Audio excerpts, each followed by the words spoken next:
E o mais interessante disso tudo é que, se já é difícil confiar no ser humano em quem nós estamos vendo constantemente, quiçá confiar em Deus, né, que nós não vemos.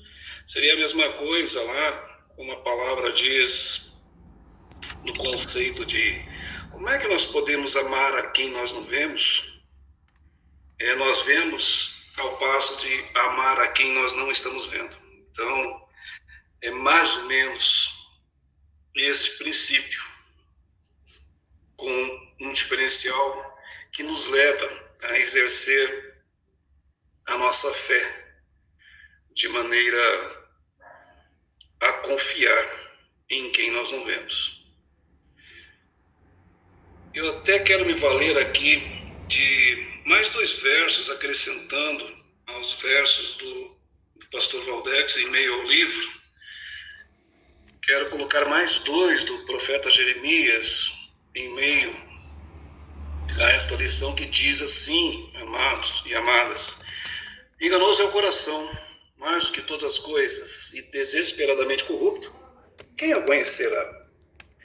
Eu, Senhor, esquadrinho o coração, eu aprovo os pensamentos, e isto para dar a cada um o seu proceder segundo o fruto das suas ações.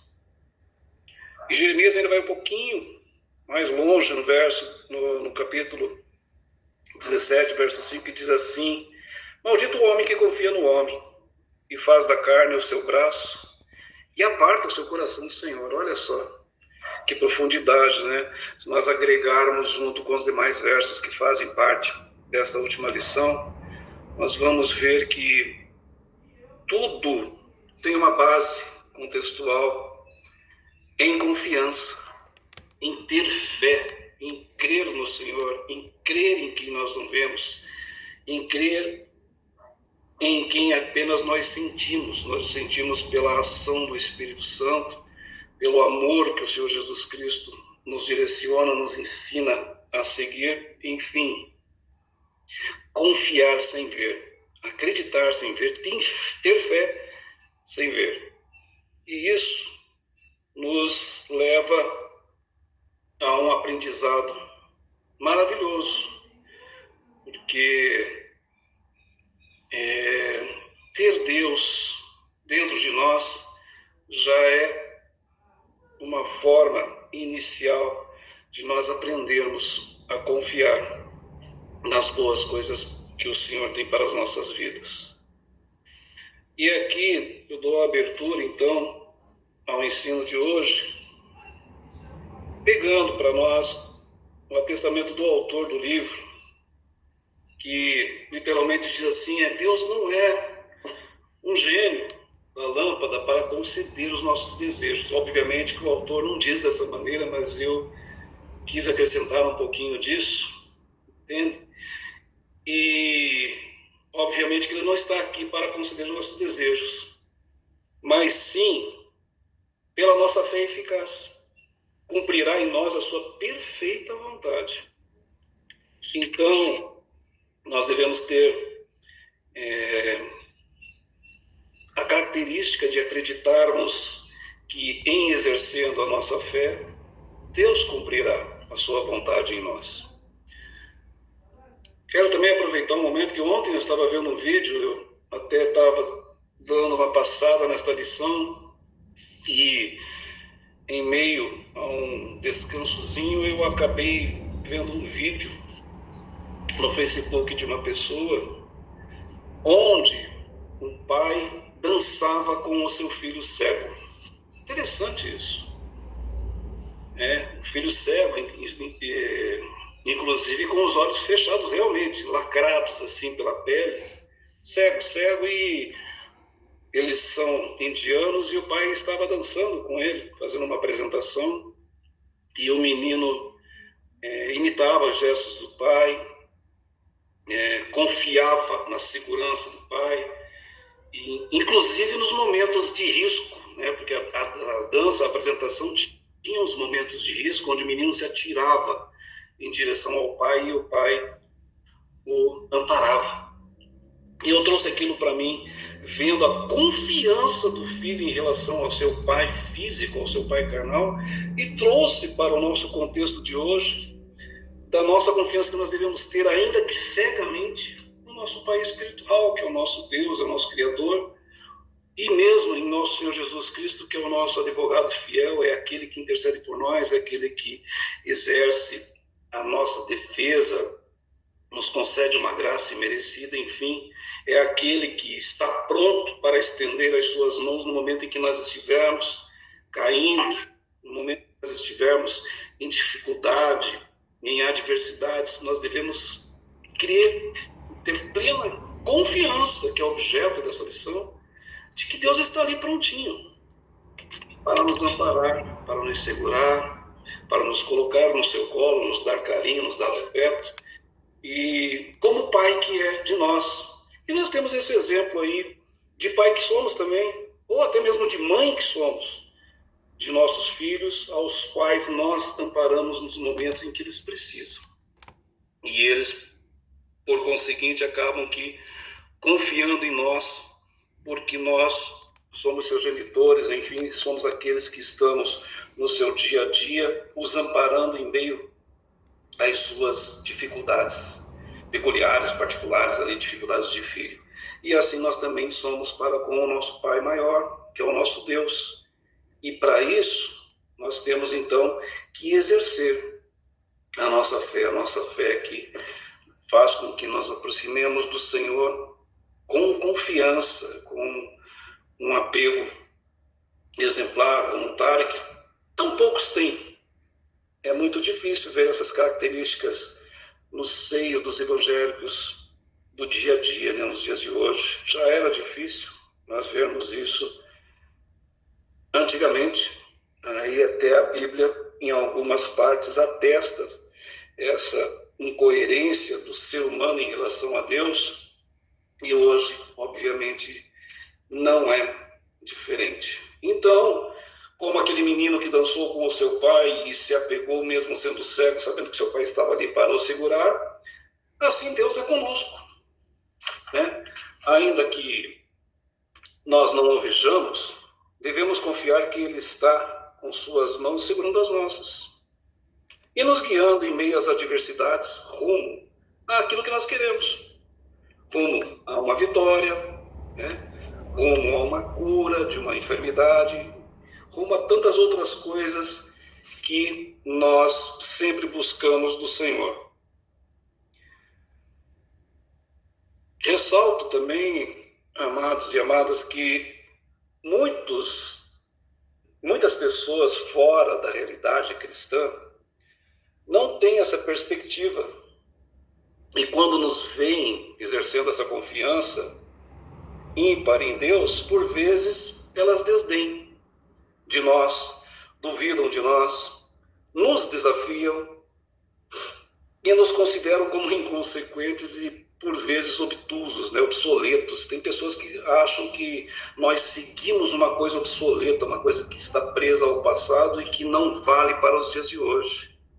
Lê do engano, porque estão cegas nos seus próprios conceitos, estão presas aos seus aprendizados seculares, aprendizados de faculdade, aprendizados até por muitas vezes de outras religiões, de outras seitas que não seguem ao Deus Israel, que é aquele que nós seguimos. Então, com isto, elas vêm, então, contra os nossos princípios. Só que, por vezes, o Espírito Santo acaba aqui nos utilizando para que nós possamos conquistar alguns frutos no lançamento das nossas sementes, ainda que alguns duvidem, alguns sigam alguns outros critérios. Tem aqueles que nos dispensam curiosidade, tem aqueles que desapontam, despontam e acabam com a curiosidade aguçada pela semente que nós lançamos, e isso vem a oportunizar, então, o evangelismo, viabilizando, nosso acesso às suas vidas espirituais, abrindo então aí espaço para que nós façamos a nossa missão de os arrebanharmos para o reino do Senhor. É interessante isso. E isto, amados e amadas, é apenas o primeiro passo, pois no decorrer da trajetória é preciso trabalhar a confiança, a fé dessas pessoas, por assim dizer, uma vez que os percalços, né, as dificuldades, como já temos dito, não serão poucos e nem poucas, tal como foi comprovado na vida de Jó, né, que faz aí, o autor faz uma explanação a respeito da vida de Jó, cuja vitória veio no final da difícil e longa jornada que ele teve, e que todos nós sabemos, né, regada por uma verdadeira tortura literal. Eu coloco como tortura, mas ele tem na qualificação literal, porque foi uma provação que o Senhor Deus permitiu que fosse colocada na vida dele, né, com perdas de bens e família, e também com o efeito da doença colocada no seu corpo, né, o câncer que foi colocado no seu corpo, mas tudo por permissão do Senhor, que eu, como ser humano que sou, e acredito que todos nós, como seres humanos que somos, podemos ver como uma determinada tortura. Se fosse conosco, obviamente, nós não teríamos, quem sabe, a mesma fé, a mesma paciência, a mesma perseverança que Jó teve por ocasião dessas perdas, desse dano, né, que Deus permitiu que Satanás então colocasse na vida dele. E assim, amados e amadas, há que se denotar também que em meio às adversidades, com Deus no controle, a vitória é certa. Nós sabemos disso. Nós temos testemunhos na palavra do Senhor disso, e por vezes nós temos até testemunhos de pessoas da igreja que trazem testemunhas a respeito de coisas, a respeito de campanhas, a respeito de tantas coisas que colocaram nas mãos do Senhor, nas mãos do Senhor Jesus Cristo, e conseguiram conquistar as suas bênçãos. Então, tudo porque confiaram nos seus pedidos, nos seus clamores, e Deus os honrou. Então, quando Ele está no controle, obviamente que as coisas caminham para o lado da vitória, né? No entanto, a humildade para reconhecer tal dependência é prioritária. Eu coloquei até essa observação, porque muitas vezes, e até o autor coloca isso no livro também, falta-nos humildade para reconhecer que somos dependentes do Senhor. Fala-se um pouco no livro também de autossuficiência. Às vezes a soberba nos leva a uma certa autossuficiência e nós achamos que somos poderosos. Não é difícil nós vermos isso ao lado do ser humano, do lado dos poderosos, dos políticos, dos governantes e tantos outros aí, que se julgam estar acima de qualquer coisa que seja. E se duvidar até se colocam acima do Criador, acima de Deus, julgando-se independentes, quando na verdade nada do que acontece aqui seria possível sem que Deus assim o permita. Então, eu coloco esse parentezinho aí sobre a humildade do reconhecimento. Nós temos que ter humildade dentro de nós como uma das prioridades, até porque o Senhor Jesus Cristo também, além de ser amoroso, também era humilde, né? E não são poucos os relatos bíblicos de reis e outros personagens que se acharam autossuficientes, voltando para esse suposto sentimento de independência após obterem auxílio do Senhor, tal como foi Uzias, que está exemplificado no livro, o rei Uzias, tal como foi Saul, né, que se achava também autossuficiente e era o rei e quem mandava era ele, tal como foi Davi em alguns momentos também, principalmente naquele momento em que ele se desvia da guerra para ficar no seu palácio e de repente lá acaba caindo na malha dos olhos na tentação de Batseba. tal como Sansão, né, se julgava acima de tudo, de todos, enfim, e outros mais que acabaram cedendo à sua soberba, ao orgulho, né? E hoje não é diferente, pois notadamente a soberba e a ingratidão são evidenciadas constantemente em nosso meio evangélico também. Não é difícil nós vermos as pessoas, depois de abençoadas, não saberem agradecer, e se agradecem não procede do coração, esquecem-se em alguns momentos que Deus esquadrinha nossos corações, como o profeta Jeremias exemplifica no seu livro, né?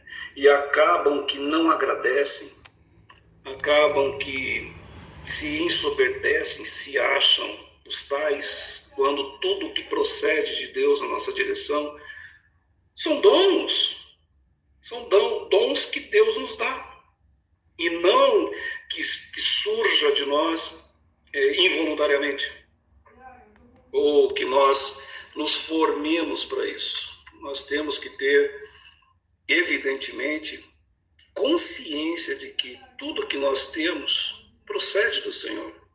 É do alto que vem. Não é de nós, é dom de Deus, está na palavra. Tudo é dom de Deus. E isto deve ser trabalhado junto aos novos convertidos, em voltando-se para o evangelismo, como eu falei aqui, e a missão de arrebanharmos almas para o reino do Senhor, para os ministérios, enfim, que estão aqui para trabalhar isto. Nós devemos sempre estar trabalhando junto aos novos convertidos a fim de obstruir o vício de origem, porque muitas vezes lá na origem tem alguma coisa errada e acaba aqui sendo passado para os novos convertidos, para as pessoas que vêm para o caminho do Senhor, às vezes até sem nós sentirmos. São coisas que estão em nós, são próprias da carne, são próprias de obras particulares nossas que nós acabamos passando para as pessoas, para os novos convertidos, enfim, sem querer. Outras vezes nós passamos conscientemente, julgando que nós estamos acima de qualquer suspeita, quando na verdade nós estamos errando em alguns aspectos.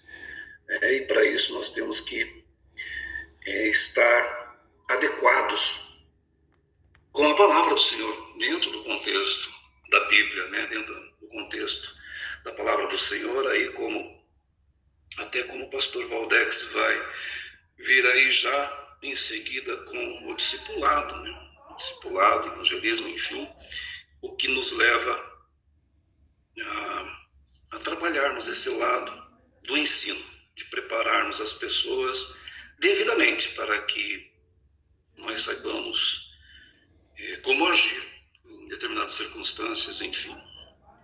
E isso também nós devemos ensiná-los a se arrependerem. Nós precisamos ensinar as pessoas a se arrependerem, a serem gratas, a amar, a ser humildes, etc. É aqueles passos, né, do Senhor Jesus Cristo, um a um, que é uma característica que eu acredito que nós devamos seguir.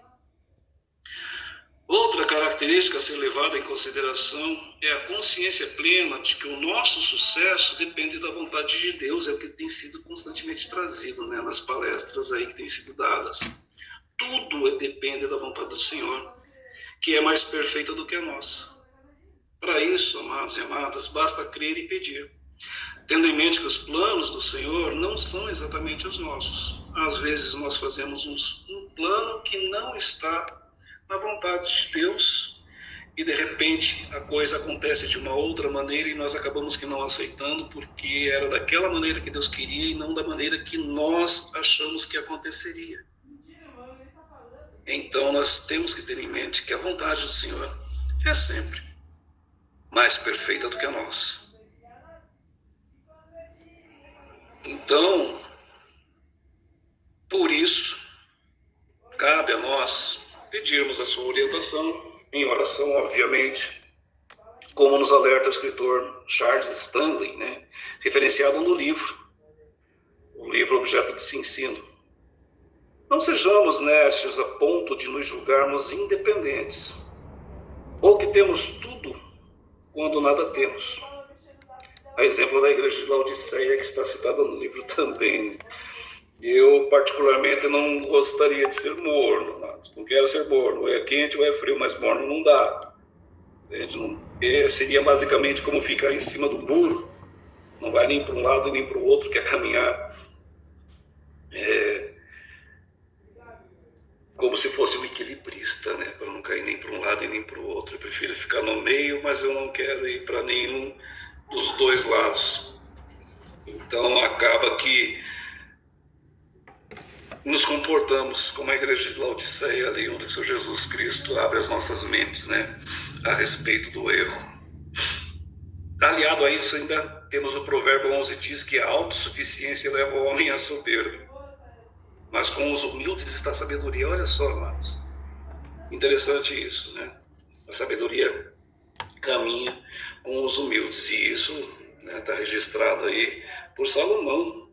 De outra sorte, também em Provérbios 16, 18, denota que a soberba vem antes da destruição, enquanto que o espírito altivo antecede a queda.